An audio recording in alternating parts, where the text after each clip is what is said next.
Welcome back to Siri creations friends. ಇವತ್ತು ಒಂದು ಹೊಸ ಸೀರೆ ಕುಚ್ಚು ಮಾಡೋದು ಹೇಗೆ ಅಂತ ಕಲ್ತ್ಕೊಳ್ಳೋಣ. ಯಾವುದೇ ರೀತಿ ಕುಚ್ಚನ್ನ ಕಟ್ಟದೇನೆ ವಿತೌಟ್ ಕುಚ್ಚು ಡಿಸೈನು ಯಾವ ರೀತಿ ಮಾಡೋದು ಅಂತ ನೋಡ್ಕೊಳ್ಳೋಣ. ಅದಕ್ಕಿಂತ ಮುಂಚೆ ಹೊಸದಾಗಿ ಯಾರಾದರೂ ನಮ್ಮ ಚಾನಲ್ನ ನೋಡ್ತಾ ಇದ್ರೆ ಇವಾಗಲೇ ಸಬ್ಸ್ಕ್ರೈಬ್ ಮಾಡ್ಕೊಳ್ಳಿ. ಹಾಗೆಯೇ ಪಕ್ಕದಲ್ಲೇ ಬರುವಂಥ ಬೆಲ್ ಐಕಾನ್ನ ಕ್ಲಿಕ್ ಮಾಡಿ ಆಲ್ ಆಪ್ಷನ್ನ ಸೆಲೆಕ್ಟ್ ಮಾಡ್ಕೊಳ್ಳಿ. ನಾನಿವತ್ತು ಲೇಸಿಗೆ ಮಾಡಿ ತೋರಿಸ್ತಾ ಇರೋದು. ನನ್ನ needle number regular needle number 10ನ ಯೂಸ್ ಮಾಡಿದ್ದೀನಿ, ಹಾಗೆ 7 ಎಳೆ ದಾರ. ಮೊದಲಿಗೆ ನಾನು ಲೇಸ್ಗೆ ಲಾಕ್ ಮಾಡ್ಕೊತಾ ಇದ್ದೀನಿ. ಲಾಕ್ ಆದಮೇಲೆ ನಾವಿವಾಗ ಚೈನ್ಗಳನ್ನ ಹಾಕೋಬೇಕು. ಸೊ ಈ ಒಂದು ಡಿಸೈನ್ಗೆ ಯಾವುದೇ ರೀತಿ ನಾನು ಬೀಡ್ಸ್ ಅನ್ನು ಸಹ ಯೂಸ್ ಮಾಡ್ತಾ ಇಲ್ಲ. ಲಾಕ್ ಆದಮೇಲೆ 1 2 ಚೈನ್ ಹಾಕೊಳ್ಳಿ. 2 ಚೈನ್ ಎಲ್ಲಿ ರೀಚ್ ಆಗುತ್ತೋ ನೋಡಿಕೊಂಡು ಸಿಂಗಲ್ ಕ್ರೋಶೆನ ವರ್ಕ್ ಮಾಡ್ಕೊಳ್ಳೋಣ. ಅಂದರೆ 2 ಚೈನ್ನ ನಾವು ಲೇಸ್ಗೆ ಲಾಕ್ ಮಾಡ್ಕೊಳ್ಳೋಣ. ಲಾಕ್ ಆದಮೇಲೆ ಮತ್ತೆ 2 ಚೈನ್ ಹಾಕೊಳ್ಳಿ. ಇದು ಕೂಡ ಅಷ್ಟೇ, ಎಲ್ಲಿಗೆ ಬರುತ್ತೋ ನೋಡ್ಕೊಂಡು ಸಿಂಗಲ್ ಕ್ರೋಶೆ ಹಾಕಿ ನಾವು ಲಾಕ್ ಅನ್ನ ಮಾಡ್ಕೊಳ್ಳೋಣ. ಮತ್ತೆ 2 ಚೈನ್, ಇದನ್ನು ಅಷ್ಟೇ ಸ್ಟ್ರೈಟ್ ಆಗಿ ನೋಡ್ಕೊಳ್ಳಿ, ಎಲ್ಲಿಗೆ ರೀಚ್ ಆಗುತ್ತೋ ನೋಡಿ ನಾವು ಲಾಕ್ ಅನ್ನ ಮಾಡ್ಕೊಳ್ಳೋಣ. ಮತ್ತೆ 2 ಚೈನ್ ಹಾಕೋಬೇಕು. ಸೊ ಇಲ್ಲಿ ನಾನು ಸ್ವಲ್ಪ ಲೈಟ್ ಕಲರ್ ದಾರಾನ ಯೂಸ್ ಮಾಡ್ತಾ ಇದ್ದೀನಿ. ಸೊ ಸ್ವಲ್ಪ ಡಾರ್ಕ್ ಕಲರ್ ಅಂದ್ರೆ ನಿಮ್ಗೆ ಹೈಲೈಟ್ ಆಗ್ತಿತ್ತು ಅಂತ ಅನ್ಸುತ್ತೆ. ಸೊ ಆಸ್ ಇಟ್ ಈಸ್ ನಾನು ಯಾವ ಥರ ತೋರಿಸ್ತೀನಿ ಆಸ್ ಇಟ್ ಈಸ್ ನೀವು ಫಾಲೋ ಮಾಡಿ, ನೀಟಾಗಿ ಫಿನಿಶಿಂಗ್ ಬರುತ್ತೆ. 2 ಚೈನ್ ಲಾಕ್ ಹಾಕೊಂಡಿದ್ದೀನಿ. ಮತ್ತೆ ನೋಡಿ ಈ ರೀತಿ 2 ಚೈನ್ ಲಾಕ್ ಹಾಕೋಬೇಕು. ಈ ಒಂದು ಡಿಸೈನ್ಗೆ ಬೇಸ್ ಲೈನು 2 ಚೈನ್ ಹಾಕ್ತೀವಿ, ಲಾಕ್ ಮಾಡ್ತೀವಿ, 2 ಚೈನ್ ಹಾಕ್ತೀವಿ, ಲಾಕ್ ಮಾಡ್ತೀವಿ. ಇದು ಈ ಒಂದು ಡಿಸೈನ್ಗೆ ಬೇಸ್ ಲೈನ್ ಆಗಿರುತ್ತೆ.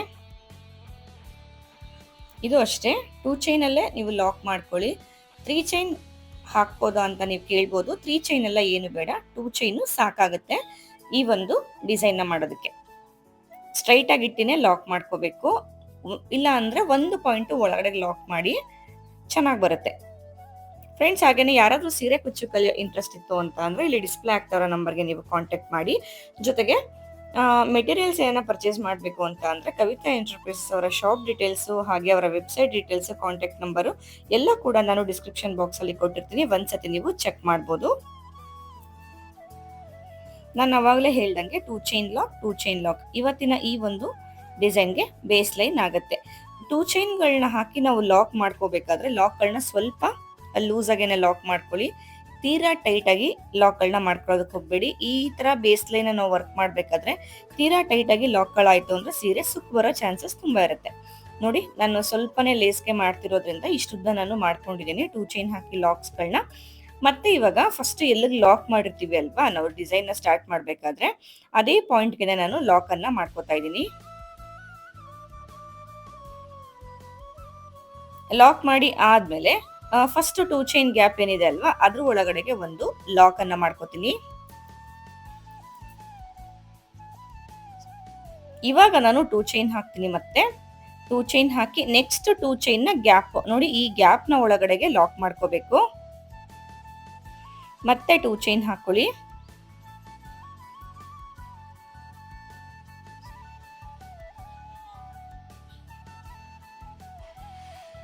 ಮತ್ತೆ 2 ಚೈನ್ ಹಾಕಿ ನೆಕ್ಸ್ಟ್ 2 ಚೈನ್ ನ ಗ್ಯಾಪ್ಗೆ ಲಾಕ್ ಮಾಡ್ಕೊಳ್ಳಿ.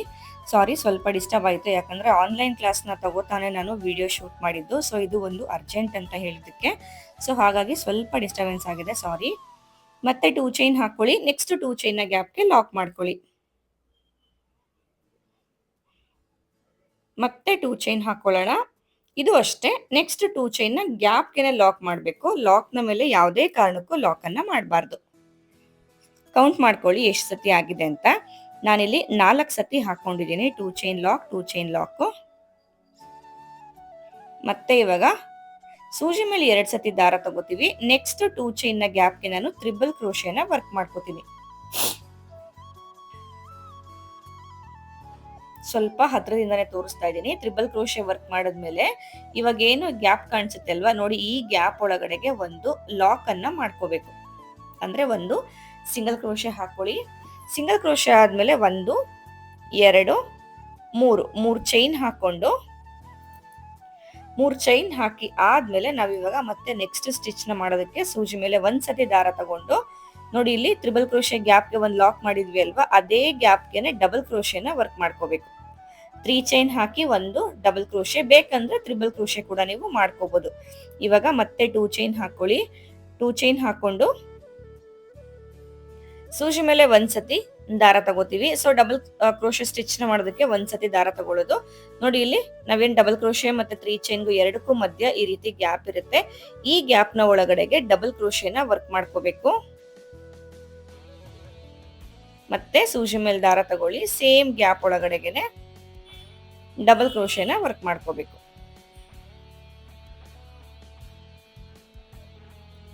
ಸೊ ನೀಟಾಗಿ ಗ್ರಿಪ್ ನ ಇಟ್ಕೊಂಡು ಈ ಒಂದು ಡಿಸೈನ್ ನ ಮಾಡ್ಕೋಬೇಕಾಗುತ್ತೆ. ಯಾಕಂದ್ರೆ ಸ್ವಲ್ಪ ಟ್ರಿಕ್ಕಿ ಅಂತ ಅನ್ಸುತ್ತೆ ಡಿಸೈನ್ ಇದು. ಸೊ ಹಾಗಾಗಿ ಸೇಮ್ ಡಬಲ್ ಕ್ರೋಶೆಗೆ ನಾವು ಡಬಲ್ ಕ್ರೋಶೆ ಸ್ಟಿಚ್ ನ ವರ್ಕ್ ಮಾಡ್ತಾ ಇರೋದು. ಮತ್ತೆ ಇವಾಗ ಅದೇ ಗ್ಯಾಪ್ಗೆನೆ ಡಬಲ್ ಕ್ರೋಶೆನ ವರ್ಕ್ ಮಾಡ್ತಿರೋದು. ಸೊ ಇದು 4ನೇ ಡಬಲ್ ಕ್ರೋಶೆ, 4. ಇವಾಗ 5ನೇ ಡಬಲ್ ಕ್ರೋಶೆನ ವರ್ಕ್ ಮಾಡ್ಕೋತಾ ಇದ್ದೀನಿ. ಡಬಲ್ ಕ್ರೋಶೆಗಳು ಅಷ್ಟೇ ತೀರಾ ಲೆಂತ್ ಆಗಿ ಮಾಡ್ಕೋಬೇಡಿ. ಇದು 6ನೇ ಡಬಲ್ ಕ್ರೋಶೆ. ಸೊ ನೀಟಾಗಿ ಅಡ್ಜಸ್ಟ್ ಮಾಡ್ತಾ ನಾವು ವರ್ಕ್ ಮಾಡ್ಕೋಬೇಕು.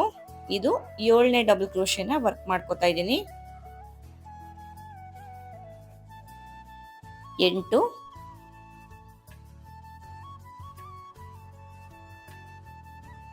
8 ಡಬಲ್ ಕ್ರೋಶೆ ಆದ್ಮೇಲೆ ನೋಡಿ ಇಲ್ಲಿ ಟ್ರಿಪಲ್ ಕ್ರೋಶೆ ಹಾಕಿದ್ವಿ ಅಲ್ವಾ, ಅದೇ ಗ್ಯಾಪ್ಗೆನೆ ಲಾಕ್ ಮಾಡ್ಕೋಬೇಕು. ಅಂದ್ರೆ ಫಸ್ಟ್ ಲಾಕ್ ಮಾಡಿ 3 ಚೈನ್ ಹಾಕಿ ಸೇಮ್ ಗ್ಯಾಪ್ಗೆನೆ ಲಾಕ್ ಮಾಡಿದ್ವಿ ಅಲ್ವಾ, ಅದೇ ಗ್ಯಾಪ್ಗೆ ಲಾಕ್ ಮಾಡಬೇಕು. ಇವಾಗ ನಾನಿಲ್ಲಿ ಚೈನ್ ಹಾಕೋತಾ ಇದ್ದೀನಿ. ನಾನು 7 ಚೈನ್ ಹಾಕೊಂಡು ಫಸ್ಟ್ ನೋಡ್ಕೋತೀನಿ, ಕರೆಕ್ಟ್ ಆಗಿ ಬಂದಿಲ್ಲ ಅಂದ್ರೆ ಒಂದು ಚೈನ್ ನಾನು ಎಕ್ಸ್ಟ್ರಾ ಹಾಕೋತೀನಿ. ನೋಡಿ ಇದು ಈ ರೀತಿ ಕಾಣಿಸುತ್ತೆ ನಮ್ಗೆ. ಇವಾಗ ನಾನು ಡಿಸೈನ್ ನ ಟರ್ನ್ ಮಾಡ್ಕೊಂಡು ನೋಡಿ ಇಲ್ಲಿ ಫಸ್ಟ್ ಡಬಲ್ ಕ್ರೋಶೆ ಬರುತ್ತಲ್ಲ, ಅಂದ್ರೆ ನಾವು ಸ್ಟಾರ್ಟಿಂಗ್ ಇಂದ 2 ಚೈನ್ ಹಾಕಿದ್ಮೇಲೆ ಮೊದಲನೇ ಡಬಲ್ ಕ್ರೋಶೆ ಏನ್ ಮಾಡಿದ್ವಿ ತುದಿನಲ್ಲಿ, ಆ ಡಬಲ್ ಕ್ರೋಶೆ ಗ್ಯಾಪ್ಗೆ ನಾವು ಲಾಕ್ ಅನ್ನ ಮಾಡ್ಕೋಬೇಕು. ನಾವೇನು 7 ಚೈನ್ ಹಾಕಿದ್ವಿ ಅಲ್ವಾ, ಆ 7 ಚೈನ್ ನ ಲಾಕ್ ಮಾಡ್ಕೋಬೇಕು. ನೀವು 7 ಚೈನ್ ಸ್ವಲ್ಪ ಫೋಲ್ಡ್ ಆಯ್ತು ಅಂದ್ರೆ ಒಂದು ಚೈನ್ ಎಕ್ಸ್ಟ್ರಾ ಕೂಡ ಹಾಕಿ ಲಾಕ್ ಅನ್ನ ಮಾಡ್ಕೋಬಹುದು. ಲಾಕ್ ಆದ್ಮೇಲೆ ಇವಾಗ ನಾನು 2 ಚೈನ್ ಹಾಕೋತೀನಿ. 2 ಚೈನ್ ಹಾಕೊಂಡು ಮತ್ತೆ ಫ್ರಂಟ್ ಸೈಡ್ಗೆ ಡಿಸೈನ್ ನ ಟರ್ನ್ ಮಾಡ್ಕೊಂಡು ನಾವೇನು ಇಷ್ಟೊತ್ತು ಚೈನ್ ಹಾಕಿದ್ವಿ ಅಲ್ವಾ, ಈ ಒಂದು ಚೈನ್ ನ ಗ್ಯಾಪ್ ಒಳಗಡೆಗೆ 2 ಚೈನ್ ಹಾಕಿ ನಾನು ಲಾಕ್ ಅನ್ನ ಮಾಡ್ಕೋತಾ ಇದ್ದೀನಿ. ಲಾಕ್ ಆದ್ಮೇಲೆ ಮತ್ತೆ 2 ಚೈನ್ ಹಾಕೊಳ್ಳಿ. ಸೇಮ್ ಇಲ್ಲೇನು ಚೈನ್ ಹಾಕೊಂಡಿದ್ವಿ ಅಲ್ವಾ, ಅದೇ ಗ್ಯಾಪ್ಗೆ 2 ಚೈನ್ ನ ಲಾಕ್ ಮಾಡ್ಕೋಬೇಕು. ಮತ್ತೆ 2 ಚೈನ್, ಸೇಮ್ ಅದೇ ಗ್ಯಾಪ್ ಒಳಗಡೆಗೆ 2 ಚೈನ್ ನ ಲಾಕ್ ಮಾಡ್ಕೋಬೇಕು. ಇದೇ ತರ ಕಂಪ್ಲೀಟ್ ಆಗಿ ನಾವೇನು 7 to 8 ಚೈನ್ ಹಾಕೊಂಡಿದ್ವಲ್ವಾ, ಆ ಚೈನ್ ನ ಗ್ಯಾಪ್ಗೆ 2 ಚೈನ್ ಲಾಕ್, 2 ಚೈನ್ ಲಾಕ್, ಈ ರೀತಿ ನಾವು ಲಾಕ್ ಅನ್ನ ಮಾಡ್ಕೋಬೇಕಾಗುತ್ತೆ. ಆದಷ್ಟು ಕೌಂಟಿಂಗ್ಸ್ ನ ಮೇಲೆ ನೀವು ಲಾಕ್ ಮಾಡ್ಕೊಳ್ಳಿ. ಯಾಕಂದ್ರೆ ತೀರಾ ಲಾಕ್ ಮಾಡ್ತು ಅಂತ ಅಂದ್ರೆ ಒಂದ್ರ ಮೇಲೆ ಒಂದು ಕೂತ್ಕೊಂಡು ಅಷ್ಟು ನೀಟಾಗಿ ಕಾಣಿಸೋದಿಲ್ಲ. ನಾವೇನು ವರ್ಕ್ ಮಾಡಿದೀವಿ ಅಲ್ವಾ, ಅದು ನಮ್ಗೆ ನೀಟಾಗಿ ಕಾಣಿಸ್ಬೇಕು. ಸೊ ಹಾಗಾಗಿ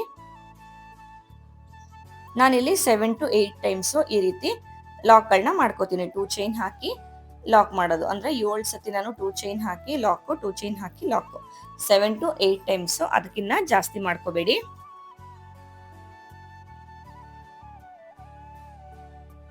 ಅದಕ್ಕಿಂತ ಜಾಸ್ತಿ ಮಾಡಿದ್ರೆ ಓವರ್ಲ್ಯಾಪ್ ಆಗುತ್ತೆ ಒಂದ್ರ ಮೇಲೆ ಒಂದು. ನೋಡಿ ಸೇಮ್ ಅದೇ ಚೈನ್ ಏನ್ ಹಾಕಿದ್ವಿ ಅಲ್ವಾ, ಸ್ಲ್ಯಾಂಟಿಂಗ್ ಆರ್ಚ್ ತರ ಬಂದಿತ್ತಲ್ಲ, ಅದ್ರ ಮೇಲೆ ಆ ಒಂದು ಚೈನ್ಗೆ ವರ್ಕ್ ಮಾಡೋದು. ಇವಾಗ ಈ ರೀತಿ ಬರುತ್ತೆ ಇದು. ಇವಾಗ ಇದನ್ನ ನಾವು ಲಾಕ್ ಅನ್ನ ಮಾಡ್ಕೋಬೇಕು. ಇಲ್ಲಿ ನೆಕ್ಸ್ಟ್ 2 ಚೈನ್ ನ ಗ್ಯಾಪ್ ಇದೆ ಅಲ್ವಾ, ಈ ನೆಕ್ಸ್ಟ್ 2 ಚೈನ್ ನ ಗ್ಯಾಪ್ ಒಳಗಡೆಗೆ ನಾವು ಲಾಕ್ ಅನ್ನ ಮಾಡ್ಕೋಬೇಕಾಗತ್ತೆ. ಸೊ ಫಸ್ಟ್ ಇಷ್ಟೊತ್ತು ವರ್ಕ್ ಮಾಡಿದ್ದು ನಾವು ತ್ರಿಬಲ್ ಕ್ರೋಶೆ ಮಾಡ್ಕೊಂಡಿದ್ವಿ ಅಲ್ವಾ, ಆ ತ್ರಿಬಲ್ ಕ್ರೋಶೆ ಗ್ಯಾಪ್ ಅಲ್ಲಿ ಇಷ್ಟೊತ್ತು ನಾವು ವರ್ಕ್ ಮಾಡಿದ್ದು.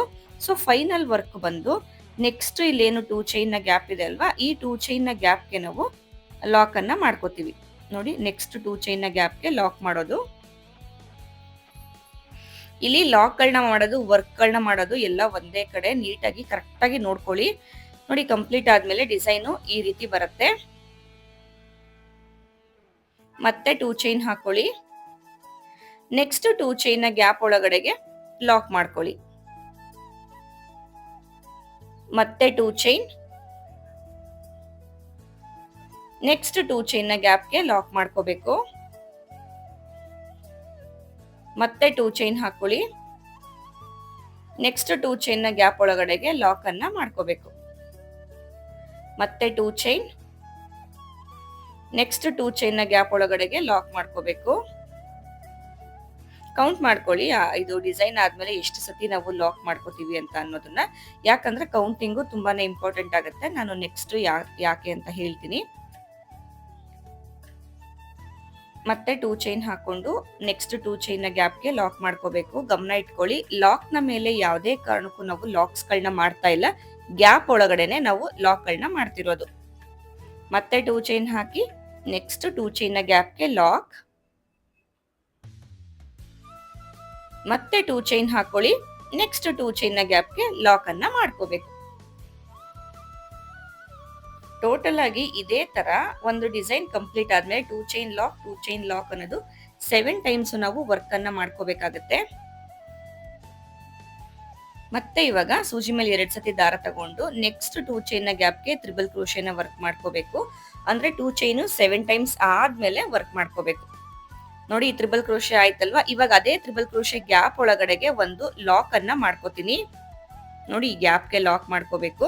ಫಸ್ಟ್ ಡಿಸೈನ್ ಆರ್ಚ್ ಮಾಡಿದ್ವಿ ಅಲ್ವಾ, ಅದೇ ತರಾನೇ ಇವಾಗ ಮತ್ತೆ 2 ಚೈನ್ ಹಾಕೊಳ್ಳಿ, 3 ಚೈನ್ ಹಾಕೊಂಡು ನಾವೇನು ಇಲ್ಲಿ ತ್ರಿಬಲ್ ಕ್ರೋಶೆ ಮಾಡ್ಕೊಂಡಿದ್ವಿ ಅಲ್ವಾ, ಈ ತ್ರಿಬಲ್ ಕ್ರೋಶೆ ಗ್ಯಾಪ್ಗೆ ಒಂದು ಡಬಲ್ ಕ್ರೋಶೆ ಕೂಡ ಮಾಡ್ಕೋಬಹುದು, ತ್ರಿಬಲ್ ಕ್ರೋಶೆ ಕೂಡ ನೀವು ಮಾಡ್ಕೋಬಹುದು. ನಾನು ಅವಾಗ್ಲೇ ಹೇಳ್ದಂಗೆ, ಬಟ್ ನಾನಿಲ್ಲಿ ಡಬಲ್ ಕ್ರೋಶೆನೆ ಮಾಡ್ಕೋತಾ ಇದ್ದೀನಿ.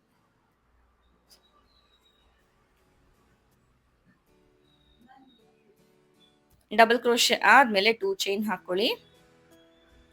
ಇವಾಗ ಏನು ಡಬಲ್ ಕ್ರೋಶೆ ಮಾಡಿದ್ವಿ ಅಲ್ವಾ, ಅದೇ ಡಬಲ್ ಕ್ರೋಶೆಗೆ 8 ಡಬಲ್ ಕ್ರೋಶೆ ಮಾಡ್ಕೋಬೇಕು. ನೋಡಿ, ಈ ಗ್ಯಾಪ್ ಒಳಗಡೆ ಬರುತ್ತೆ. ಅಂದ್ರೆ 3 ಚೈನು ಒಂದು ಡಬಲ್ ಕ್ರೋಶೆ ಏನ್ ಮಾಡಿದ್ವಿ ಅಲ್ವಾ, ಎರಡಕ್ಕೂ ಗ್ಯಾಪ್ಗೆ ನಾವು ವರ್ಕ್ ಅನ್ನ ಮಾಡ್ಕೋಬೇಕು. ಇಲ್ಲೂ ಕೂಡ ಅಷ್ಟೇ, ಮೊದಲಿಗೆ ನಾವು 8 ಡಬಲ್ ಕ್ರೋಶೆ ಮಾಡಿದ್ವಿ ಅಲ್ವಾ, ಸೊ ಇಲ್ಲೂ ಕೂಡ ಅಷ್ಟೇ ನಾವು ಸೇಮ್ ಕೌಂಟಿಂಗ್ ಅಲ್ಲೇ ವರ್ಕ್ ನ ಮಾಡ್ಕೋಬೇಕು. ನೋಡಿ, ಸೇಮ್ ಗ್ಯಾಪ್ಗೆನೆ ನಾವು ಡಬಲ್ ಕ್ರೋಶೆನ ವರ್ಕ್ ಮಾಡ್ಕೋಬೇಕು. ಸೊ ರೆಫರೆನ್ಸ್ಗೋಸ್ಕರ ಫಸ್ಟ್ ಆರ್ಚ್ ನಾವು ಮಾಡಿದ್ವಿ ಅಲ್ವಾ, ಅದೇ ಆರ್ಚ್ ನೀವು ಫಾಲೋ ಮಾಡ್ಕೊಳ್ಳಿ. ಇಲ್ಲ ಇದನ್ನೇ ನಾನು ಮಾಡ್ತಾ ಇರ್ತೀನಿ ಅಂದ್ರೆ ವಿಡಿಯೋ ಸ್ವಲ್ಪ ಲೆಂತ್ ಆಗುತ್ತೆ. ಈ ಒಂದು ಪಾರ್ಟ್ ಆರ್ಚ್ ನಾನು ಯಾವ ರೀತಿ ಮಾಡ್ಕೊಂಡೆ, ಹಿಂದಿಂದು ವಿಡಿಯೋ ಸ್ವಲ್ಪ ಹಿಂದೆ ಮಾಡಿ ನೋಡಿದ್ರೆ ಫಸ್ಟ್ ಆರ್ಚ್ ಮಾಡಿದ್ವಿ ಅಲ್ವಾ, ಸೇಮ್ ಆಸ್ ಇಟ್ ಈಸ್ ನಾವು ಹಾಗೆ ಮಾಡೋದು. ಅದನ್ನ ನೀವು ಫಾಲೋ ಮಾಡಿ. ಕೌಂಟಿಂಗ್ಸ್ ಕರೆಕ್ಟ್ ಆಗಿ ನೆನ್ಪಿಟ್ಕೊಂಡು ವರ್ಕ್ ಮಾಡ್ಕೊಳ್ಳಿ. ನೋಡಿ, ಕಂಪ್ಲೀಟ್ ಆದ್ಮೇಲೆ ಇಲ್ಲೇನೋ ನಾವು ಲಾಕ್ ಮಾಡ್ಕೊಂಡ್ವಿ ಅಲ್ವಾ, ಸೊ ಅದೇ ತರ ನೆಕ್ಸ್ಟ್ 2 ಚೈನ್ ನ ಗ್ಯಾಪ್ಗೆ ನಾವು ಇದನ್ನ ಲಾಕ್ ಮಾಡ್ಕೋಬೇಕು. ಒಂದು 2 ಚೈನ್ ನ ಗ್ಯಾಪ್ ಒಳಗಡೆ ತ್ರಿಬಲ್ ಕ್ರೋಶೆ ಮಾಡ್ಕೊಂಡು ಆ ಗ್ಯಾಪ್ ಒಳಗಡೆ ಈ ಆರ್ಚ್ ಅಂದ್ರೆ ಡಿಸೈನ್ ನ ಮಾಡ್ಕೊಂಡಿದ್ದು ಎಂಡ್ ಮಾಡ್ಬೇಕಾದ್ರೆ ನೆಕ್ಸ್ಟ್ 2 ಚೈನ್ ನ ಗ್ಯಾಪ್ಗೆ ಎಂಡ್ ಮಾಡ್ಬೇಕು. ಸೊ ಎರಡೂ ಕಂಪ್ಲೀಟ್ ಆದ್ಮೇಲೆ ಡಿಸೈನು ಈ ರೀತಿ ಕಾಣಿಸ್ತಾ ಇದೆ. ಇವಾಗ ಮತ್ತೆ 2 ಚೈನ್ ಹಾಕಿ ನೆಕ್ಸ್ಟ್ 2 ಚೈನ್ ನ ಗ್ಯಾಪ್ಗೆ ಲಾಕ್ ಗಳನ್ನ ಮಾಡ್ತಾ ಹೋಗ್ಬೇಕು. ಸೊ ನಾನಿಲ್ಲಿ ಬರೀ 2 ಆರ್ಚ್ ಗಳನ್ನ ತೋರಿಸ್ತಾ ಇದ್ದೀನಿ, ಅಂದ್ರೆ 2 ಡಿಸೈನು. ಯಾಕಂದ್ರೆ ಇದನ್ನ ಇನ್ನ ನಾವು ಜಾಸ್ತಿ ಮಾಡ್ತೀವಿ ಅಂದ್ರೆ ಸ್ವಲ್ಪ ಟೈಮ್ ಕನ್ಸ್ಯೂಮಿಂಗ್ ಇದೆ ಡಿಸೈನ್ ಇದು. ಎಲ್ಲೂ ಕೂಡ ನಾವು ಬೀಡ್ ನ ಯೂಸ್ ಮಾಡದೆ ಕಂಪ್ಲೀಟ್ ಆಗಿ ಥ್ರೆಡ್ ಅನ್ನೇ ಯೂಸ್ ಮಾಡ್ತಿರೋದ್ರಿಂದ ಸ್ವಲ್ಪ ಟೈಮ್ ತಗೊಳುತ್ತೆ ಈ ಒಂದು ಡಿಸೈನ್ಗೆ. ಸೊ ಸ್ಟಾರ್ಟಿಂಗ್ ಅಲ್ಲೂ ಅಷ್ಟೇ 4 ಸತಿ ಹಾಕೊಂಡಿದ್ದೆ ಅಲ್ವಾ 2 ಚೈನ್ ಲಾಕ್, ಎಂಡಿಂಗ್ ಅಲ್ಲೂ ಅಷ್ಟೇ 4 ಸತಿ ಹಾಕೊಳ್ಳೋದು. ಬಟ್ ಇದು ಸೀರೆಗೆ ಮಾಡಿದಾಗ ಎಂಡಿಂಗ್ ಅಲ್ಲಿ 4 ಸತಿ ಬರೋ ತರಾನೇ ಆದಷ್ಟು ವರ್ಕ್ ಮಾಡ್ಕೊಳ್ಳಿ. ಒಂದು ಗೇಣ್ ಇತ್ತು ಅಂತ ಅಂದಾಗ 2 ಚೈನ್ ಅಲ್ಲಿ ಬ್ಯಾಲೆನ್ಸ್ ಮಾಡ್ಕೊಳ್ಳಿ. 3 ಆದ್ರೂ ಹಾಕೋಬಹುದು, ಅಥವಾ 1 ಚೈನ್ ಲಾಕ್ ಈ ತರಾನು ಮಾಡ್ಕೊಂಡು ಎಂಡ್ ಅಲ್ಲಿ ಒಂದ್ ಸ್ವಲ್ಪ ನೀವು ಅಡ್ಜಸ್ಟ್ ಮಾಡ್ಕೋಬೇಕಾಗತ್ತೆ. ಸೊ ನೋಡಿ, 2 ಡಿಸೈನ್ಸ್ ಕಂಪ್ಲೀಟ್ ಆಯ್ತು. ನೀವು ಇಷ್ಟಕ್ಕೆ ಬೇಕಾದ್ರೂ ಸ್ಟಾಪ್ ಮಾಡ್ಕೋಬಹುದು. ಇದು ಒಂದು ಬಾರ್ಡರ್ ಡಿಸೈನ್ ತರ ಕಾಣಿಸುತ್ತೆ, ಬಟ್ ಇದು ತುಂಬಾ ರಿಕ್ವೆಸ್ಟ್ ಮಾಡ್ಕೊಂಡಿದ್ದಂತ ಡಿಸೈನ್ ಇದು. ಯಾಕಂದ್ರೆ ಅರ್ಜೆಂಟ್ ಇತ್ತು ಅಂತ ಹೇಳಿ ಒಬ್ರು ಸಬ್ಸ್ಕ್ರೈಬರ್ ನನ್ಗೆ ಕಳಿಸಿದ್ದು. ನೋಡಿ, ಇವಾಗ ನೆಕ್ಸ್ಟ್ ಕಲರ್ಗೆ ಈ ರೀತಿ ಸ್ಲಿಪ್ ನಾಟ್ ನ ಹಾಕೋತಾ ಇದೀನಿ. ನೆಕ್ಸ್ಟ್ ಸ್ಟೆಪ್ ನ ವರ್ಕ್ ಮಾಡೋದಕ್ಕೆ ಸ್ಲಿಪ್ ನಾಟ್ ನ ಹಾಕೊಂಡು ಇವಾಗ ಇದನ್ನ ನೋಡಿ, ಮೊದಲನೇ 4 ಅಂದ್ರೆ 2 ಚೈನ್ ನ ಗ್ಯಾಪ್ ಏನಿದೆ ಅಲ್ವಾ, ಈ 2 ಚೈನ್ ನ ಗ್ಯಾಪ್ಗೆ ಅಟ್ಯಾಚ್ ಮಾಡ್ಕೋತೀನಿ. ಸ್ಲಿಪ್ ನಾಟ್ ಹಾಕಿದ್ದೆ ಅಲ್ವಾ, ಅದನ್ನ ಈ ದಾರ ಎಲ್ಲ ಕೈಗೆ ಬರೋ ಚಾನ್ಸಸ್ ಇರುತ್ತೆ, ನೋಡ್ಕೊಂಡು ಅಟ್ಯಾಚ್ ಮಾಡ್ಕೊಳ್ಳಿ. ಈ ಒಂದು ಸ್ಟೆಪ್ ತುಂಬಾನೇ ಇಂಪಾರ್ಟೆಂಟ್ ಆಗುತ್ತೆ, ಆದಷ್ಟು ಗಮನ ಇಟ್ಟು ನೋಡ್ಕೊಳ್ಳಿ. ಇವಾಗ ಚೈನ್ಗಳು ಹಾಕೊಳ್ಳೋಣ. 1 2 3 4 5 6 7 ಚೈನ್ ಹಾಕೊಂಡು ಹಿಂಗ್ ದಾರ ಮೇಲ್ ಮಾಡ್ಕೊಂಡು ಇನ್ನೊಂದು ನೀಡಲ್ನ ಈ ರೀತಿ ಉಲ್ಟಾ ಇಟ್ಕೋತೀನಿ, ನಾನು ಇಲ್ಲಿಗೆ ಗ್ರಿಪ್ ಆಗಿ ಇಟ್ಕೋತೀನಿ. ಯಾಕಂದ್ರೆ ಈ ಡಿಸೈನ್ ಮಾಡೋದಕ್ಕೆ ಸ್ವಲ್ಪ ಏನಾದ್ರೂ ಗ್ರಿಪ್ ಬೇಕಾಗೇ ಆಗುತ್ತೆ. ಸೊ ಹಾಗಾಗಿ ಇವಾಗ ಇಲ್ಲಿ ದಾರದ ಈ ಕಡೆಗೆ ನೀಡಲ್ನ ಹಾಕೊಂಡು ದಾರ ತೆಗೆದು ಒಂದು ಲೂಪ್ ಆಗುತ್ತೆ. ಆ ಲೂಪ್ ಇಂದ ಒಂದು ಚೈನ್ ಹಾಕೊಳ್ಳಿ. ಈ ರೀತಿ ಚೈನ್ ಹಾಕೊಂಡು ಮತ್ತೆ ಇವಾಗ ದಾರನ ಮೇಲ್ ಮಾಡ್ಕೋಬೇಕು. ಮೇಲ್ ಮಾಡ್ಕೊಂಡ್ರೆ ಉದ್ದ ಬರುತ್ತೆ ಅಲ್ವಾ. ಸೊ ನೀಡಲ್ನ ಗ್ರಿಪ್ ತಗೊಂಡು ಮೇಲ್ ಮಾಡ್ಕೊಂಡು ಈ ಲೂಪ್ ನ ತೆಗೆದು ಈ ನೀಡಲ್ ಒಳಗಡೆ ಹಾಕ್ಬೇಕು. ಈ ರೀತಿ ಈ ಕಡೆ ನೀಡಲ್ನ ತೆಕ್ಕೊಂಡು ಮತ್ತೆ ಈ ಕಡೆ ಚೈನ್ ಇದೆ ಅಲ್ವಾ, ಇಲ್ಲಿಂದ ನೀಡಲ್ ಹಾಕಿ ದಾರ ತೆಗೆದ್ರೆ ಒಂದು ಲೂಪ್ ಆಗುತ್ತೆ. ಆ ಲೂಪ್ ಇಂದ ಒಂದು ಚೈನ್ ಹಾಕೋಬೇಕು. ನೋಡಿ ಈ ಲೂಪ್ ಆಯ್ತಲ್ವಾ, ಈ ಲೂಪ್ ಇಂದ ಒಂದು ಚೈನ್ ಹಾಕೊಳ್ಳಿ. ಚೈನ್ ಹಾಕೊಂಡು ಮತ್ತೆ ಸೂಜಿ ಮೇಲ್ ಮಾಡಿದ್ರೆ ಲೂಪ್ ದೊಡ್ಡದಾಗುತ್ತೆ. ಆ ಲೂಪ್ ನ ತೆಗೆದು ನಾವು ಈ ನೀಡಲ್ ಒಳಗಡೆ ಹಾಕೋದು. ಸೊ ನೀಡಲ್ಲು ಅಷ್ಟೇ ಸ್ವಲ್ಪ ಗ್ರಿಪ್ ಆಗಿ ಇಟ್ಕೊಳ್ಳಿ. ನಾನಿಲ್ಲಿ ನೀಡಲ್ನ ಯೂಸ್ ಮಾಡಿದ್ದೀನಿ. ಬೇಕಂದ್ರೆ ನೀವು ಸೇಫ್ಟಿ ಪಿನ್ನು ಅಥವಾ ಟೂತ್ ಪಿಕ್ ಕೂಡ ಯೂಸ್ ಮಾಡ್ಕೋಬಹುದು. ಇಲ್ಲ ಸ್ವಲ್ಪ ಹಾರ್ಡ್ ಜಾರದೇ ಇರೋವಂಥದ್ದು ಏನಾದರೂ ಕಡ್ಡಿ ಗಿಡ್ಡಿ ಸಿಕ್ಕಿದ್ರೆ ಅದನ್ನ ಕೂಡ ನೀವು ಯೂಸ್ ಮಾಡ್ಬೋದು. ಮತ್ತೆ ನೋಡಿ ಈ ತರ ಲೂಪ್ ಒಳಗಡೆ ಒಂದು ಚೈನ್ ಹಾಕೊಂಡ ಮೇಲೆ ಇವಾಗ ನೀಡಲ್ ಮೇಲ್ ಮಾಡಿದ್ರೆ ದಾರದ ಲೂಪ್ ದೊಡ್ಡದಾಗುತ್ತಲ್ವಾ, ಆ ಲೂಪ್ ನ ತೆಗೆದು ಈ ಕಡೆ ನೀಡಲ್ ಇಟ್ಕೊಂಡಿದೆ ಅಲ್ವಾ ಒಂದು ಗ್ರಿಪ್ಗೆ ಅಂತ ಹೇಳಿ ಆ ಲೂಪ್ ನೀಡಲ್ ಒಳಗಡೆ ಹಾಕೋದು. ಮತ್ತೆ ಕೆಳಗಡೆಯಿಂದ ನೀಡಲ್ ಹಾಕಿ ಒಂದು ಲೂಪ್ ಬರುತ್ತೆ. ಆ ಲೂಪ್ ಒಳಗಡೆಯಿಂದ ಒಂದು ಚೈನ್ ಹಾಕಿ ದಾರನ ದೊಡ್ಡದ್ ಮಾಡ್ಕೊಂಡು ಆ ಲೂಪ್ ನ ತೆಗೆದು ಇದ್ರೊಳಗಡೆ ಹಾಕೋದು ನೀಡಲ್ ಒಳಗಡೆ. ಸೊ ಇದು ನೀಡಲ್ ಸ್ವಲ್ಪ ಜಾರ್ತಾ ಇದೆ ನನ್ಗೆ. ಸೊ ಯಾವ್ದಾದ್ರು ಜಾರದೇ ಇರೋ ಅಂತದ್ ಏನಾದ್ರು ಇತ್ತು ನಿಮ್ಮ ಹತ್ರ, ಟೂತ್ ಪಿಕ್ ಆಗಿರ್ಬೋದು ಅಥವಾ ಪೆನ್ಸಿಲ್ ಟೈಪ್ ಅಲ್ಲಿ ವುಡ್ ಟೈಪ್ ಅಲ್ಲಿ ಏನಾದ್ರು ಇತ್ತು ಅಂತ ಅಂದ್ರೆ ಸೊ ದಟ್ ನೀವು ಅದನ್ನ ಕೂಡ ಯೂಸ್ ಮಾಡ್ಬೋದು. ಪೊರ್ಕೆ ಕಡ್ಡಿ ಯೂಸ್ ಮಾಡಬೇಡಿ. ಸೊ ಅದು ಗ್ರಿಪ್ಗೆ ಏನಾಗುತ್ತೆ ಅಂತ ಅಂದ್ರೆ ಮುರಿದೋಗುತ್ತೆ. ನಾನು ಪೊರ್ಕೆ ಕಡ್ಡಿ ಯೂಸ್ ಮಾಡಿ ನೋಡಿದ ಮೇಲೆನೆ ಆ ಟೂತ್ ಪಿಕ್ಕು ಸರಿ ಕುತ್ಕೊಳ್ಳುತ್ತೆ. ಬಟ್ ಟೂತ್ ಪಿಕ್ ಅಲ್ಲೂ ಸಮ್ಟೈಮ್ಸ್ ಕೆಲವೊಂದೊಂದು ಥ್ರೆಡ್ ಸಿಕ್ಕಾಕೊಂಡ್ಬಿಡುತ್ತೆ. ಸೊ ಹಾಗಾಗಿ ನಾನು ನೀಡಲ್ಲೇ ಬೆಸ್ಟ್ ಅಂತ ಹೇಳಿ ಇದನ್ನ ತಗೊಂಡಿದ್ದೀನಿ. ನೀವು ಬೇಕಂದ್ರೆ ಬೇರೆ ಯಾವ್ದಾದ್ರು ಯೂಸ್ ಮಾಡ್ಕೋಬಹುದು. ಪ್ರತಿ ಸತಿನೂ ಅಷ್ಟೇ ಇಲ್ಲಿ ದಾರ ತಗೊಂಡು ಒಂದು ಚೈನ್ ಹಾಕೊಂಡು ಲೂಪ್ನ ದೊಡ್ಡದು ಮಾಡ್ಕೊಳ್ಳಿ. ಆ ಲೂಪ್ನ ಇಲ್ಲಿ ಎಕ್ಸ್ಟ್ರಾ ನೀಡಲ್ ಏನು ಇಟ್ಕೊಂಡಿದ್ದೀನಿ ಅಲ್ವಾ ಗ್ರಿಪ್ಗೆ, ಆ ಲೂಪ್ ಒಳಗಡೆ ನೀಡಲ್ನ ಹಾಕ್ಬೇಕು. ನೋಡಿ ಈ ರೀತಿ ಎಲ್ಲ ಲೂಪ್ಸು ಅದ್ರೊಳಗಡೆ ಇರುತ್ತೆ. ಸೊ ಇದೇ ತರ ನಾನಿಲ್ಲಿ ಚೈನ್ಗಳು ಎಷ್ಟು ಹಾಕಿದ್ದೀನೋ ಅದಕ್ಕೆ ತಕ್ಕನಾಗಿ ನಾನು ಈ ರೀತಿ ಮಾಡ್ಕೊಂಡಿದ್ದೀನಿ. ಬಟ್ ಇಲ್ಲಿ ಸ್ವಲ್ಪ ಜಾಸ್ತಿ ಕೌಂಟಿಂಗ್ ಆಯ್ತು ಅಂತ ಅನಿಸ್ತು. ಸೊ ಆದಷ್ಟು ಒಂದು 10 to 12 ಅಷ್ಟೇ ಈ ರೀತಿ ಮಾಡ್ಕೊಳ್ಳಿ, ಅವಾಗ ನೀಟಾಗಿ ಬರುತ್ತೆ ನಿಮ್ಗೆ. ಮತ್ತೆ ಇನ್ನೊಂದು ದಾರದ ಹಿಂದೆಗಡೆಯಿಂದ ನೀಡಲ್ ಹಾಕಿ ಒಂದು ಲೂಪ್ ತಗೋತೀವಲ್ವಾ, ಆ ಲೂಪ್ ಒಳಗಡೆಯಿಂದ ಒಂದು ಚೈನ್ ಹಾಕಿನೇ ದಾರದ ಲೂಪು ದೊಡ್ಡದ್ ಮಾಡಿ ನೀಡಲ್ ಒಳಗಡೆ ಹಾಕ್ಬೇಕು. ಇದನ್ನ ಗಮನ ಇಟ್ಕೊಂಡು ನೋಡ್ಕೊಳ್ಳಿ. ಸೊ ಇದೇ ತರ ಒಂದಷ್ಟು ಕೌಂಟಿಂಗ್ಸ್ 12 to 15 ಕೌಂಟಿಂಗ್ಸ್ ನ ವರ್ಕ್ ಮಾಡ್ಕೊಂಡಿದ್ದೀನಿ ನಾನು. ಗ್ರಿಪ್ ಸ್ಟಾರ್ಟಿಂಗ್ ಅಲ್ಲಿ ವರ್ಕ್ ಮಾಡೋರ್ಗೆ ತುಂಬಾನೇ ಕಷ್ಟ ಆಗುತ್ತೆ ಇದು. ನಾನೇ ಈ ಒಂದು ಸ್ಟಿಚ್ ನ ಮಾಡೋದಕ್ಕೆ ಸ್ವಲ್ಪ ಪ್ರಾಕ್ಟೀಸ್ ಮಾಡಿನೇ ಮಾಡ್ಕೊಂಡಿದ್ದೀನಿ. ಇಲ್ಲ ನೀಡಲ್ ಒಳಗಡೆಯಿಂದ ಎಳಿಯಕ್ಕಾಗಲ್ಲ, ಇಲ್ಲ ಅಂದ್ರೆ ಕರೆಕ್ಟಾಗಿ ಗ್ರಿಪ್ ಸಿಗ್ತಿರಲಿಲ್ಲ. ಸೊ ಹಾಗಾಗಿ ನಾನು ಈ ತರ ನೀಡಲ್ನ ಗ್ರಿಪ್ಗೆ ಕೊಟ್ಕೊಂಡಿದ್ದೀನಿ. ಪ್ರತಿ ಸತಿನೂ ಅಷ್ಟೇ ಚೈನ್ ಆದ್ಮೇಲೆ ಲೂಪ್ ದೊಡ್ಡದ್ ಮಾಡಿ ನೀಡಲ್ ಒಳಗಡೆ ಹಾಕೋಬೇಕು. ಒಂದು 10 to 15 ಟೈಮ್ಸ್ ಹಾಕೊಳ್ಳಿ. ನೋಡಿ ಈ ತರ ಬರುತ್ತೆ ಅಲ್ವಾ. ಇವಾಗ ಏನ್ ಮಾಡೋಣ, ಇಲ್ಲಿ ನೀಡಲ್ ಏನು ಗ್ರಿಪ್ ತಗೊಂಡಿದ್ದೆ ಅಲ್ವಾ, ಆ ನೀಡಲ್ನ ನಿಧಾನಕ್ಕೆ ಹೊರಗಡೆ ತಗೋಬೇಕು. ನಾವು ನಿಧಾನಕ್ಕೆ ತಗೊಳ್ಳಿ. ಈ ಕಡೆ ಕೊನೆದ್ರ ಮೇಲೆ ನಾನು ಫಿಂಗರ್ ಇಟ್ಕೋತೀನಿ ನೋಡಿ. ನಿಧಾನಕ್ಕೆ ತಗೊಳ್ಳಿ. ಅಲ್ಲಿ ದಾರ ಏನ್ ಕೈಗೆ ಸುತ್ಕೊಂಡಿರ್ತೀವಲ್ವಾ ಅದು ಹುಷಾರು. ಇವಾಗ ಎಲ್ಲಾ ಲೂಪ್ಗೂ ಈ ರೀತಿ ನೀಡಲ್ನ ಒಳಗಡೆ ಹಾಕ್ಬೇಕು. ಎಲ್ಲಾ ಲೂಪ್ಗೂ ಒಳಗಡೆ ಹಾಕ್ಬೇಕು. ಹಾಕಿದ್ಮೇಲೆ ಇದು ಈ ರೀತಿ ಬರುತ್ತೆ ನಮ್ಗೆ. ಈ ರೀತಿ ಬಂದ್ಮೇಲೆ ಇವಾಗ ದಾರ ತಗೊಂಡು ಇಷ್ಟು ಲೂಪಿಂದ ನೀಡಲ್ನ ಹೊರಗಡೆ ತೆಗಿಬೇಕು. ಸೊ ಇಲ್ಲಿ ಅಭ್ಯಾಸ ಇದ್ರೆ ಒಟ್ಟಿಗೆ ತೆಗಿಬಹುದು, ಇಲ್ಲ ಅಂದ್ರೆ ಎರಡು ಈ ತರ ನಾವು ಡಿವೈಡ್ ಮಾಡ್ಕೊಂಡು ತಗೋಬಹುದು. ಸೊ ಎಲ್ಲೂ ಕೂಡ ಸಿಕ್ಕಾಕೋಬಾರ್ದು ಅಷ್ಟೇ ನೀಡಲ್ಲು. ನೋಡಿ ಈ ತರ ಈಸಿಯಾಗಿ ಹೊರಗಡೆ ತಕೊಂಡು ಒಂದು ಚೈನ್ ಹಾಕೊಳ್ಳಿ. ಚೈನ್ ಹಾಕೊಂಡು ಫಸ್ಟ್ ಸ್ಲಿಪ್ ನಾಟ್ ನ ಎಲ್ಲಿಗೆ ಲಾಕ್ ಮಾಡಿದ್ವಿ ಅಲ್ವಾ 2 ಚೈನ್ ನ ಗ್ಯಾಪ್ಗೆನೆ, ಅದೇ ಗ್ಯಾಪ್ ಒಳಗಡೆಗೆ ಇದನ್ನ ಕೂಡ ನಾವು ಲಾಕ್ ಅನ್ನ ಮಾಡ್ಕೋಬೇಕು. ನೋಡಿ ಇದೇ ಗ್ಯಾಪ್ ಒಳಗಡೆಗೆ ಲಾಕ್ ಮಾಡ್ಕೋಬೇಕು. ಲಾಕ್ ಮಾಡಿ 2 ಚೈನ್ ಹಾಕಿ ದಾರ ಕಟ್ ಮಾಡ್ಕೊಳ್ಳೋದು. ಸೊ ಇದು ಈ ರೀತಿ ಬರುತ್ತೆ. ಇದು ಒಂಥರ ಪೆಟಲ್ಸ್ ಲೀಫ್ ತರ ಕಾಣಿಸುತ್ತೆ ನಮಗೆ, ಲೀಫ್ ಸ್ಟಿಚ್ ತರ. ಸೊ ಇದನ್ನ ಸ್ವಲ್ಪ ಸಖತ್ತು ಟ್ರಿಕ್ಕಿ ಅಂತ ಅನ್ಸುತ್ತೆ ಅಭ್ಯಾಸ ಆಗೋವರ್ಗು. ಸೊ ಇದನ್ನ ಆದಷ್ಟು ನೀವು ಕೇರ್ಫುಲ್ ಆಗಿ ವರ್ಕ್ ಮಾಡ್ಕೊಳ್ಳಿ. ಇವಾಗ ನಾನು 2 ಚೈನ್ ಹಾಕಿ ದಾರನ ಕಟ್ ಮಾಡ್ಕೊತೀನಿ. ಸೊ ಈ ರಿಮೈನಿಂಗ್ ದಾರ ಎಲ್ಲ ಏನಿದೆ ಅಲ್ವಾ, ಇದನ್ನ ಡಿಸೈನ್ ಹಿಂದೆಗಡೆಗೆ ನಾವು ಗ್ಲೂ ಹಾಕಿ ಸ್ಟಿಕ್ ಮಾಡ್ಕೊಂಡ್ಬಿಡೋಣ. ಕರೆಕ್ಟ್ ಆಗಿ ಅಡ್ಜಸ್ಟ್ ಮಾಡ್ಕೊಳ್ಳಿ.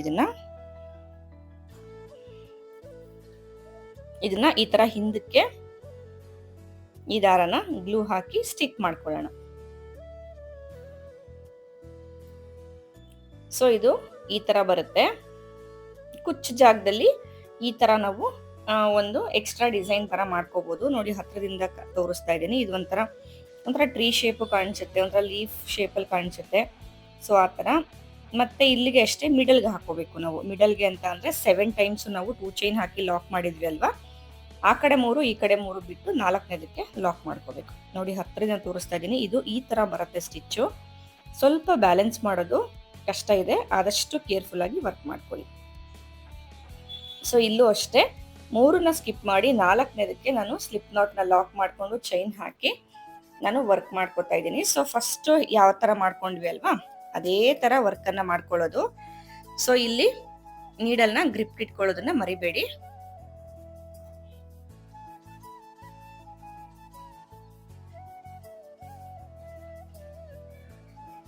ನೀಡಲ್ನ ನೀಟಾಗಿ ಗ್ರಿಪ್ ಇಟ್ಕೊಳ್ಳಿ. ಈ ತರ ರಿವರ್ಸ್ ಇಟ್ಕೊಳ್ಳಿ. ಮುಂದೆಗಡೆ ನಮ್ಗೆ ನೀಡಲ್ ಶಾರ್ಪ್ ಇರೋದ್ರಿಂದ, ಅಂದ್ರೆ ಹುಕ್ ತರ ಇರೋದ್ರಿಂದ ನಾವು ಕೊನೆಯಲ್ಲಿ ರಿಮೂವ್ ಮಾಡೋದಕ್ಕೆ ಕಷ್ಟ ಆಗುತ್ತೆ. ಮತ್ತೆ ಅದೇ ತರನೇ ನಾವು ವರ್ಕ್ ಅನ್ನ ಮಾಡ್ಕೋಬೇಕು. ಇಲ್ಲಿ ಹೇಳ್ತಾ ಇದ್ದೀನಿ, ಮತ್ತೆ ನೀಡಲ್ ಸ್ವಲ್ಪ ಜಾರುತ್ತೆ. ನೀಡಲ್ ಬಿಟ್ಟು ಈಸಿಯಾಗಿ ರಿಮೂವ್ ಮಾಡ್ಬೋದಂತ ಏನಾದ್ರೂ ಒಂದು ಐಟಮ್ ಇದ್ರೆ ನೀವು ಇಟ್ಕೊಂಡು ಮಾಡ್ಕೊಳ್ಳಿ. ನಾನು ಪೆನ್ ರೀಫಿಲ್ ಅಲ್ಲಿ ಕೂಡ ನಾನು ಟ್ರೈ ಮಾಡಿದೆ. ಸೊ ಅದು ಕೂಡ ಇದಕ್ಕಿಂತ ಸ್ವಲ್ಪ ಕಡಿಮೆ ಜಾರುತ್ತೆ. ನೀಡಲ್ ಸ್ವಲ್ಪ ನೈಸ್ ಇರೋದ್ರಿಂದ ಜಾಸ್ತಿ ಜಾರುತ್ತೆ. ಪೆನ್ ರೀಫಿಲ್ ನ ನೀವು ಇಟ್ಕೊಳ್ಳೋದ್ರಿಂದ ಸ್ವಲ್ಪ ಜಾರೋದು ಕಡಿಮೆ ಅಂತ ಅನ್ಸುತ್ತೆ. ಸೊ ಇದಕ್ಕೂ ಅಷ್ಟೇ ಈ ತರ ಎಷ್ಟು ಸ್ಟಿಚ್ ಮಾಡ್ಕೋಬೇಕು ಅಂದ್ರೆ 10 to 12 ಅಷ್ಟೇ ಮಾಡ್ಕೊಳ್ಳಿ. ಅದಕ್ಕಿಂತ ಜಾಸ್ತಿ ಮಾಡ್ಕೋಬೇಡಿ. ಜಾಸ್ತಿ ಮಾಡ್ಕೊಂಡ್ರೆ ಇದು ಲೀಫ್ ತರ ಕಾಣಿಸುತ್ತಲ್ಲ, ಅದು ಸ್ವಲ್ಪ ದೊಡ್ಡದಾಗ್ಬಿಡುತ್ತೆ. ಇದು ಗ್ರಿಪ್ ಇಟ್ಕೊಳ್ಳೋದನ್ನೇ ಸ್ವಲ್ಪ ಪ್ರಾಕ್ಟೀಸ್ ಮಾಡ್ಕೋಬೇಕು. ಗ್ರಿಪ್ ಬಿಟ್ಟೋಯ್ತು ಅಂತಂದ್ರೆ ಮತ್ತೆ ಸ್ಟಾರ್ಟ್ ಮಾಡ್ಬೇಕು. ಫೈನಲ್ ಆಗಿ ಎಳಿಬೇಕು ಅಂತ ಅಂದಾಗ ಅಲ್ಲೇನಾದ್ರು ಸಿಕ್ಕಾಕೊಂತು ಅಂದ್ರೆ ಮತ್ತೆ ಸ್ಟಾರ್ಟ್ ಮಾಡ್ಬೇಕು. ಸೊ ಹಾಗಾಗಿ ಸ್ವಲ್ಪ ಟ್ರಿಕ್ಕಿ ಅಂತ ಅನ್ಸುತ್ತೆ. ಇದು ಯಾರ್ದೋ ಟರ್ಕಿಶ್ ಅವರು ಮಾಡಿರೋ ಡಿಸೈನ್, ಒಂದು ನನ್ನ ಸಬ್ಸ್ಕ್ರೈಬರ್ ರಿಕ್ವೆಸ್ಟ್ ಮಾಡ್ಕೊಂಡಿದ್ದು. ಸೊ ಅಲ್ಲಿ ಟರ್ಕಿಶ್ ಅವ್ರು ಏನು ಅಂದ್ರೆ ಅವ್ರು ಯೂಸ್ ಮಾಡೋ ದಾರನೇ ಬೇರೆ ತರ ಇರುತ್ತೆ. ಸೊ ಆ ದಾರ ನಮ್ಮಲ್ಲಿ ಸಿಗೋದಿಲ್ಲ. ನಮ್ಮಲ್ಲಿ ಯಾವ ತರ ಸಿಗುತ್ತೆ ಅಂತಂದ್ರೆ ಕಮಲ್ ಕಡಾಯಿ ಥ್ರೆಡ್ ಸಿಗುತ್ತೆ. ಸೊ ಅದರಲ್ಲಿ ವರ್ಕ್ ಮಾಡ್ಕೊಂಡ್ರೆ ಒಂಥರ ಅಷ್ಟು ನೀಟಾಗಿ ಕಾಣಿಸೋದೇ ಇಲ್ಲ, ಅದು ಅಷ್ಟು ವಿಸಿಬಲ್ ಆಗು ಕಾಣಿಸಲ್ಲ ಅದು. ಸೊ ಕಮಲ್ ಕಡಾಯಿ ಥ್ರೆಡ್ಗಿನ್ನ ನಮ್ಗೆ ಸಿಲ್ಕ್ ಥ್ರೆಡ್ ಅಲ್ಲೇ ನೀಟಾಗಿ ಕಾಣಿಸುತ್ತೆ. ಸೊ ಹಾಗಾಗಿ ಕೆಲವೊಂದು ಟರ್ಕಿಶ್ ಡಿಸೈನ್ ಅಲ್ಲಿ ಈ ತರ ಸ್ಟಿಚಸ್ ಎಲ್ಲ ಏನಿರುತ್ತೆ ಸ್ವಲ್ಪ ಟ್ರಿಕ್ಕಿ ಇರುತ್ತೆ ಮಾಡೋ ಅಂಥದ್ದು. ನೋಡ್ಕೊಂಡು ವರ್ಕ್ ಮಾಡ್ಕೊಳ್ಳಿ. ಸ್ವಲ್ಪ ಪ್ರಾಕ್ಟೀಸ್ ಬೇಕು, ಯಾಕಂದ್ರೆ ಅವರು ನೀಡಲ್ ಬೇರೆ ಇರುತ್ತೆ, ಅವ್ರು ಯೂಸ್ ಮಾಡೋ ಥ್ರೆಡ್ ಬೇರೆ ಇರುತ್ತೆ. ಸೊ ಇದೇ ತರ ಕಂಟಿನ್ಯೂ ಮಾಡ್ಕೊಳ್ಳಿ. ಸೊ ಕಂಪ್ಲೀಟ್ ಆದ್ಮೇಲೆ ನೋಡಿ 2 ಕೂಡ ನಾನು ಮಾಡ್ಕೊಂಡಿದ್ದೀನಿ. ನಿಮ್ಗೆ ಸೆಕೆಂಡ್ ಒನ್ ನಾನು ಕಂಪ್ಲೀಟ್ ಆಗಿ ತೋರಿಸ್ಲಿಲ್ಲ, ಮೊದಲನೇದು ನೋಡಿದ್ರೆ ನಿಮ್ಗೆ ಅರ್ಥ ಆಗುತ್ತೆ. ಸೊ ಡಿಸೈನ್ ಕಂಪ್ಲೀಟ್ ಆಗಿದೆ. ಫೈನಲ್ ಲುಕ್ ಈ ರೀತಿ ಬರುತ್ತೆ. ಈ ಡಿಸೈನ್ ಕಂಪ್ಲೀಟ್ ನಿಮ್ಗೆ ಥ್ರೆಡ್ ವರ್ಕ್ ಆಗಿರೋದ್ರಿಂದ 900 ಮೇಲೆನೆ ಚಾರ್ಜ್ ಮಾಡಿ, ಸ್ವಲ್ಪ ಟೈಮ್ ತಗೊಳುತ್ತೆ. ಈ ಪಿಂಕ್ ಕಲರ್ ಅಲ್ಲಿ ಮಾಡಿರೋದಂತೂ ಸ್ವಲ್ಪ ಟ್ರಿಕ್ಕಿ ಇದೆ, ಆದಷ್ಟು ನೋಡ್ಕೊಂಡು ಕೇರ್ಫುಲ್ ಆಗಿ ವರ್ಕ್ ಮಾಡ್ಕೊಳ್ಳಿ. ಸೊ ಡಿಸೈನ್ ಇಷ್ಟ ಆದ್ರೆ ವಿಡಿಯೋಗೆ ಲೈಕ್ ಮಾಡಿ, ಹಾಗೆ ಹೈಪ್ ಮಾಡೋ ಆಪ್ಷನ್ ಇದೆ, ಹೈಪ್ ಮಾಡೋದನ್ನ ಮರಿಬೇಡಿ. ಹಾಗೆ ಕ್ಲಾಸಸ್ ಏನಾದರೂ ಕಲಿಬೇಕು ಅಂದ್ರೆ ಡಿಸ್ಪ್ಲೇ ಆಗ್ತಿರೋ ನಂಬರ್ಗೆ ಕಾಂಟ್ಯಾಕ್ಟ್ ಮಾಡಿ. ಮೆಟೀರಿಯಲ್ಸ್ ಏನಾದ್ರು ಬೇಕು ಅಂದ್ರೆ ಡಿಸ್ಕ್ರಿಪ್ಷನ್ ಬಾಕ್ಸ್ ಅಲ್ಲಿ ಡೀಟೇಲ್ಸ್ ಹಾಕಿದ್ದೀನಿ, ಒಂದ್ಸತಿ ನೀವು ಚೆಕ್ ಮಾಡಿ. ಮತ್ತೆ ಸಿಗೋಣ ನೆಕ್ಸ್ಟ್ ಇಂಟ್ರೆಸ್ಟಿಂಗ್ ವಿಡಿಯೋ ಜೊತೆ. ಅಲ್ಲಿವರೆಗೂ ಥ್ಯಾಂಕ್ ಯು.